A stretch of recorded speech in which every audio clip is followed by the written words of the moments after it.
Bem-vindo ao canal. E um título da Capitã Marvel que vale a pena conhecer, com a Carol Danvers voltando ao normal?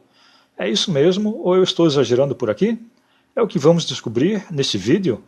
A Carol Danvers, agora conhecida como Capitã Marvel e antes conhecida como Miss Marvel, ganhou uma nova minissérie nos Estados Unidos pela Marvel, e aqui nesses dois primeiros números me pareceu um calmo e discreto recomeço para uma personagem que atravessava o cosmo como um rolo compressor, feminista. Eu não conseguia levar a sério, como personagem de quadrinhos e nem como entretenimento. Era tudo muito escrachado. Mas será que as coisas mudaram mesmo? Tony Stark e Carol Danvers caminham na chuva em Nova York e o clima da história é sombrio e é introspectivo, em que os personagens se destacam e não uma ação explosiva. Paul Jenkins, o roteirista, revela a mente de Carol fazendo o sétimo sentido dela ser um fardo e não um superpoder. O diálogo entre os dois Vingadores é direto e sem meias palavras, e eles continuam amigos, apesar de darem umas indiretas um no outro enquanto tomam café. É um começo um pouco lento, mas a história promete algo mais sombrio, talvez as origens humanas da Carol. Ela está lutando contra uma enxurrada de memórias que incluem visões do pai dela e de sua infância, num pequeno estado americano onde ela cresceu, o Maine. Essas memórias são rápidas e misturam seu passado com possíveis futuros, e Carol se sente desconectada da sua própria identidade. Ela revela para o Tony que o sétimo sentido dela está voltando de uma maneira imprevisível e até perigosa. Tony se preocupa com a saúde mental dela e acha que o trauma dela pode estar acontecendo devido à sua época com todos os conflitos cósmicos. Tony acha que Carol deve procurar terapia, mas ela acha que tem algo sinistro que está espreitando pelas sombras por trás dessa história. Depois de uma pancadaria com a gangue da demolição, Carol procura a Jessica Drew, também conhecida como Mulher-Aranha, para ajudá-la a decifrar umas pistas, encontrando um papel com a sigla DNVR, e isso sugere que o passado da família dela pode estar envolvido com algum tipo de agenda secreta. A edição conclui com Carol percebendo que a única maneira de desatar esse nó é enfrentando a pessoa que se apossou das suas memórias. Ela precisa da ajuda da Rogue, a vampira, dos X-Men, para ajudá-la a navegar na paisagem da sua própria mente antes que coisas realmente ruins acabem acontecendo. O roteirista Jenkins entrega uma introdução lenta, mas com um ritmo que passa longe das ações super-heróicas explosivas e substitui por tensão psicológica. O diálogo entre Tony e Carol parece adequado, com duas pessoas que já enfrentaram muitas guerras.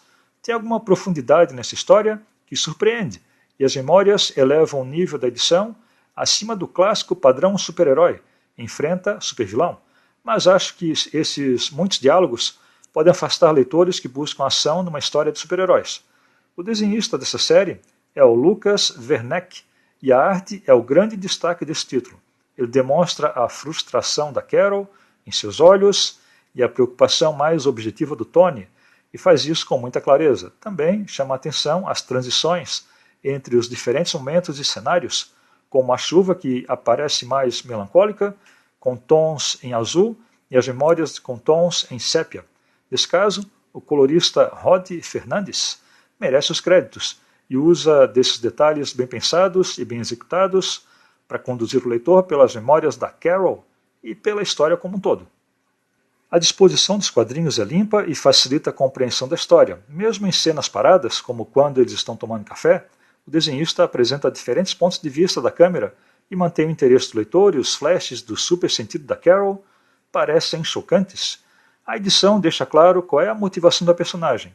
Carol não é só levada para frente por suas motivações como super-heroína, mas também pela sua necessidade de compreender o que está acontecendo, devido à sua confusão mental causada pelas memórias. Ela está vulnerável, mas permanece teimosa, fazendo com que o leitor possa se identificar com ela, pelo menos muito mais do que em suas histórias anteriores. Aqui, ela parece mais humana, e o roteirista Jenkins usou o Tony para destacar o isolamento da Carol, e assim a história fica algo mais pessoal para a personagem. O tema do passado esquecido pode parecer meio clichê, mas Jenkins associa isso a um trauma específico da Carol. Isso parece que funcionou, já que essa história e o sétimo sentido não serve só como um pretexto para apresentar o próximo vilão. Isso parece que pela primeira vez serve de desenvolvimento para essa personagem, já que antes ela era vista apenas como uma personagem com muitos poderes, e agora ela apresenta alguma vida interior, como um ser humano comum.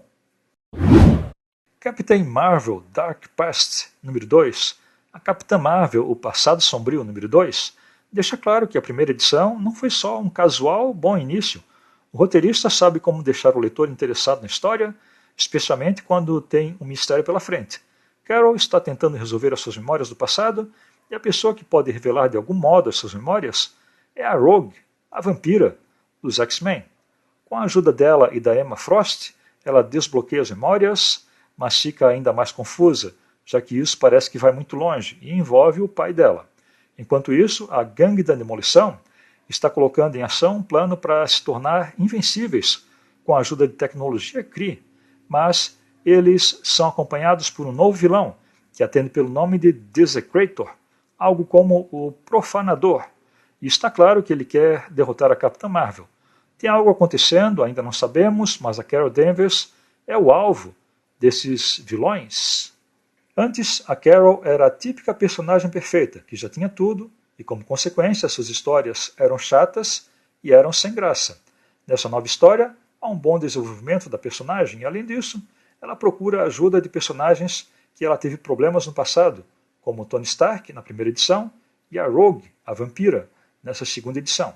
Eu acho que foram escolhas intencionais desse roteirista. A arte do Lucas Werneck e as cores de Rob Fernandes mantêm o mesmo ótimo nível da primeira edição. Werneck faz um ótimo trabalho em cada quadro, e tudo parece completo, com muitos detalhes e muita profundidade.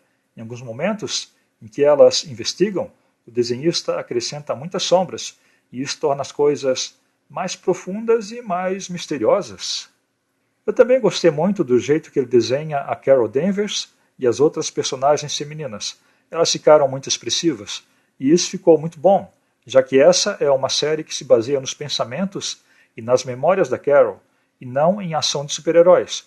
O uniforme da Miss Marvel também chama a atenção, e as cores de Fernandes dão ainda mais vida a essa história.